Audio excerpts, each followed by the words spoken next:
So was 2023 a complete failure for the Jaguars when it comes to free agency? Let's talk about it.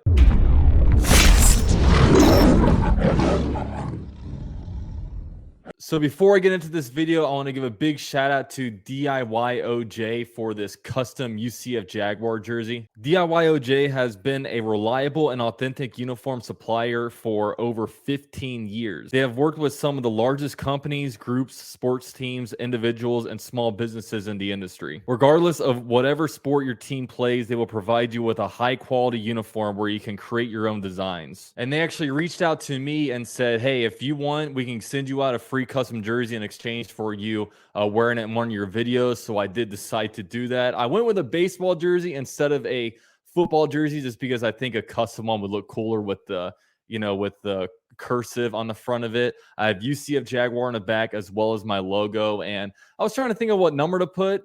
My favorite number is 15, but I thought it'd be kind of weird for this jersey. So I actually decided to put 17 because 2017 was the year I started my YouTube channel. And as the years get on, we're in 2023. So my YouTube channel is starting to pick up some age over here. So I thought that was a pretty special number when it comes to the channel. And they actually agreed that, look, I have a promo code for you guys that gets you guys 10% off if you guys potentially want one.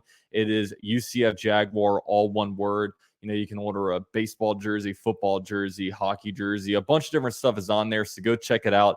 Everything is stitched and they have tons and tons and tons of different designs that you can choose from. So huge shout out to DIYOJ. Links down in the description if you want to get one for yourself. Now, we all knew going into this free agency class that the Jags weren't going to be super active. Look, the Jaguars spent a ton of money last offseason, actually broke an NFL record when it comes to guaranteed money dished out. So, yeah, we all knew that, look, it's not going to be super active. We're not going to be making a ton of moves. But the Jaguars really didn't do a whole lot. But the primary thing that we did was we restructured players on our own roster.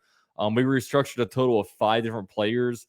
All actually interesting enough from the 2022 free agency class. They restructured guys like Christian Kirk, Brandon Sheriff, Foye Oluwakin, Foley Fatu Kasi, and Zay Jones, basically restructuring them to increase the cap number. We also gave Roy Robertson Harris a brand new deal that lowered his cap number. And also Evan Engram got placed under the franchise tag.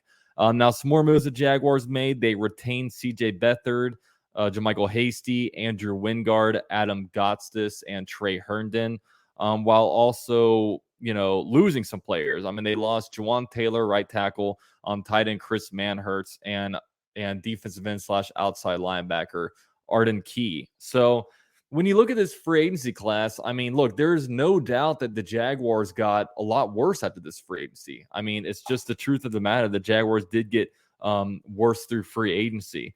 Now, what really prevented the Jaguars from being able to spend money? Because, as a fan, we're told cap is fake.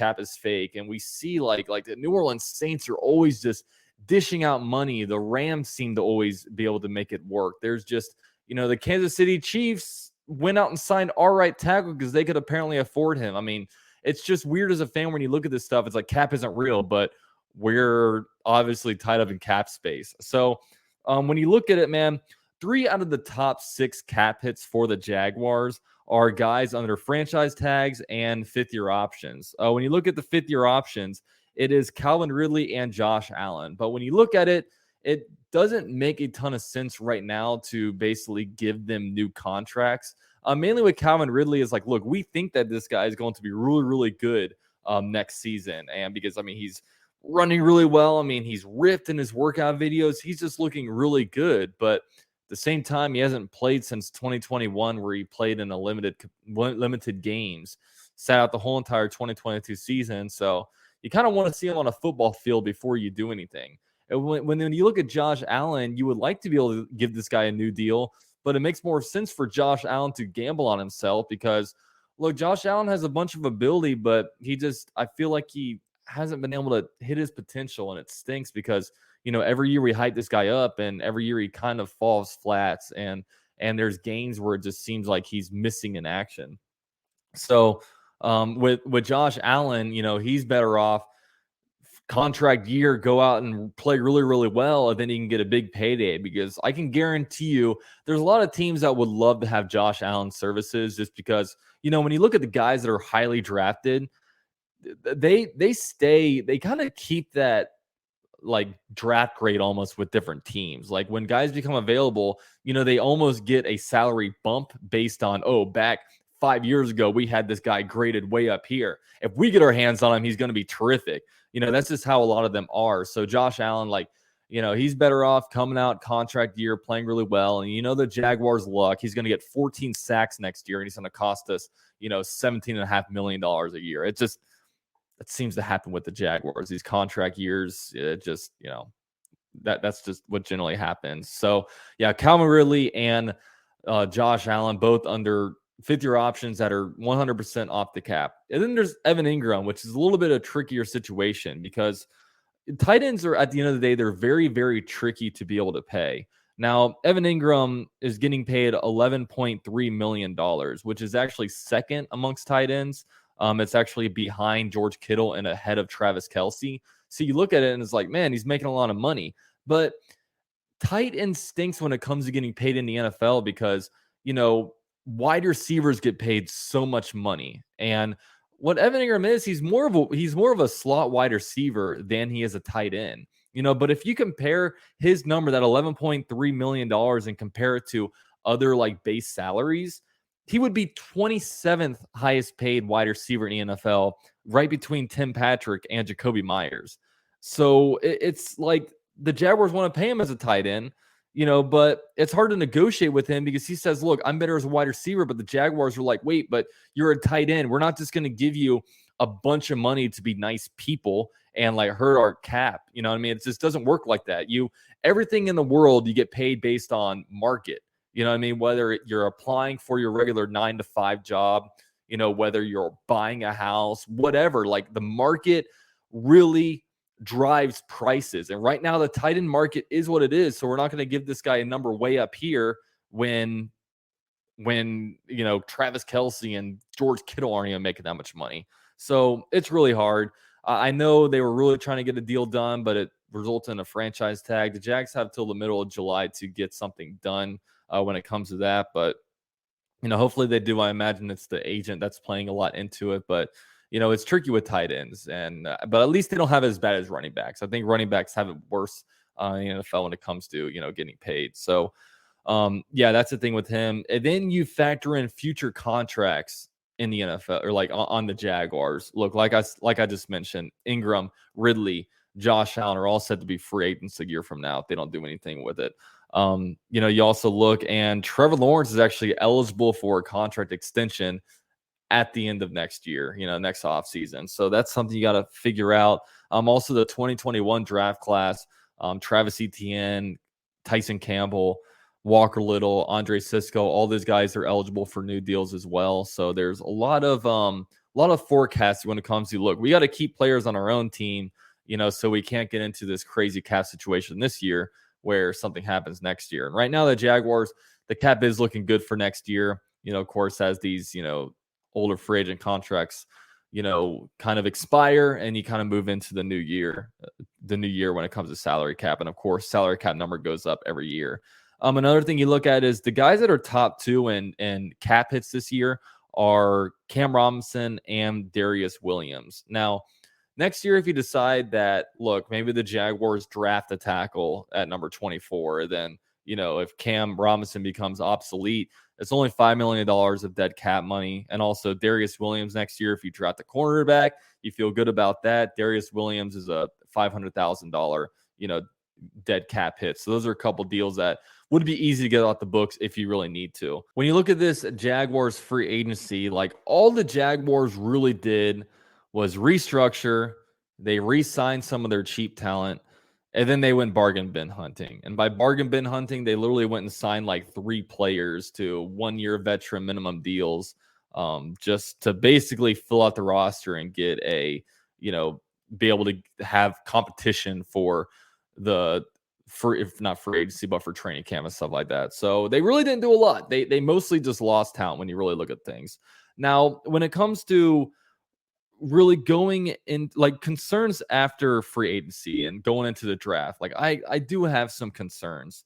Like because right now the Jaguars are a team that want to make a Super Bowl push. And right now I'm worried because there seem to be like a lot of needs on the roster right now, just a lot of question marks. My biggest concern is pass rush. I have no idea what the expectation for pass rush is. I mean, you have Josh Allen, but Josh Allen seems like more of a number 2 pass rusher.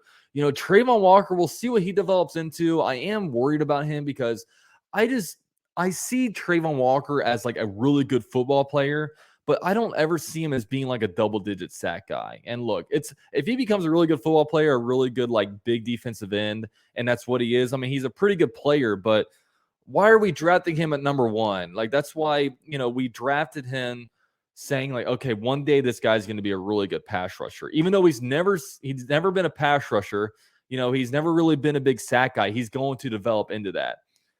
We'll see with him. I like me personally, I didn't like the draft pick when we did it. I still don't like it. I still would have grabbed Aiden Hutchinson because I would rather a true, like proven pass rusher, but the Jaguars didn't do it. Now, I'm definitely going to give this guy a chance. I really, really hope he develops into that. But my worry is that I don't want to play this guy out of position. If this guy is a really good big defensive end, that's not a big sack guy, that's really, really good against the run, I would rather play him in that situation than making our defense weaker by playing him out of position, playing him in a 2-point stance when he isn't that good at that. I don't want to fit a square peg into a round hole if he isn't that. But at the end of the day, if that's what he is, if he doesn't turn into a pass rusher, then it's a disappointing number 1 pick. And then, you got the ego thing going on. So, yeah, I imagine the Jaguars try everything they can, to utilize him in that manner. But I have my reservations. I'm going to be pulling for him. I don't mean to be negative, but that was just me. That was my perception of it all. You drafted the guy to rush the passer. That's never rushed the passer at number 1 overall. I don't know. Just a little bit rich for my blood, but we'll see what he does. Also, as you guys know, Arden Key is gone. So who's going to get pressure on a quarterback?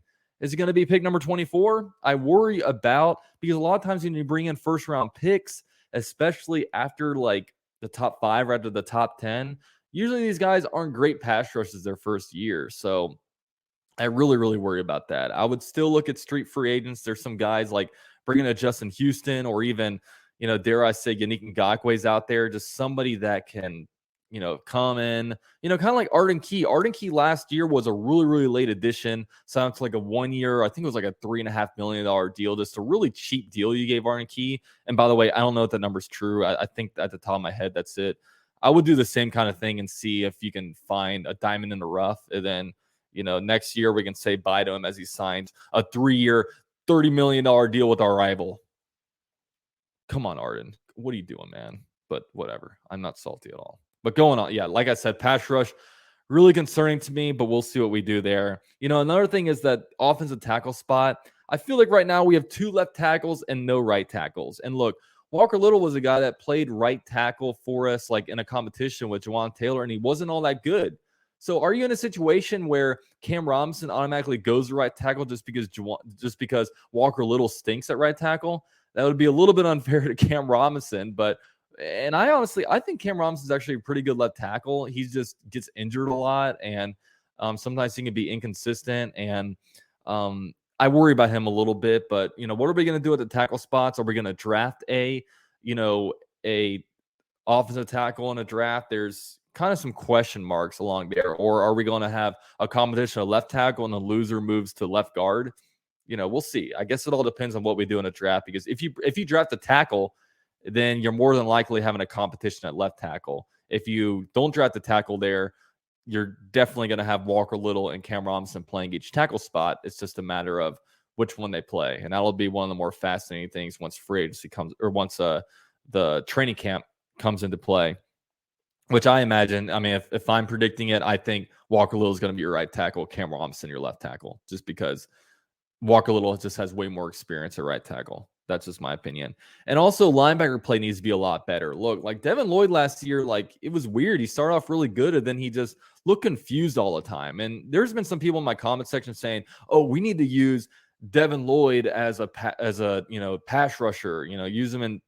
I say absolutely not, unless it's like a 3rd and 13 or like just a super, super obvious passing situation, I would definitely throw him in on some 3rd down packages. But, if it's like a second and like even like a 2nd and 7 and you throw Devin Lloyd in there at outside linebacker defensive end, any smart quarterback's going to call an audible and just run right at Devin Lloyd because any offensive tackle can just mow this guy over. I mean, it's just a difference in weight. It's just a proportional advantage for the offensive lineman. So I wouldn't do that, but yeah, he's got to learn the defense a lot. And him over at Utah, he really didn't have to do, in the Pac-12, he didn't have to do a lot of didn't see a lot of pre-snap adjustments and a lot of confusing stuff. So, he just has to get the mentals wrapped around the game, which, that you can only see if that works when the actual play goes on, because there's only so much they can do in the offseason. So you just got to hope that he gets more comfortable, because we've seen guys like,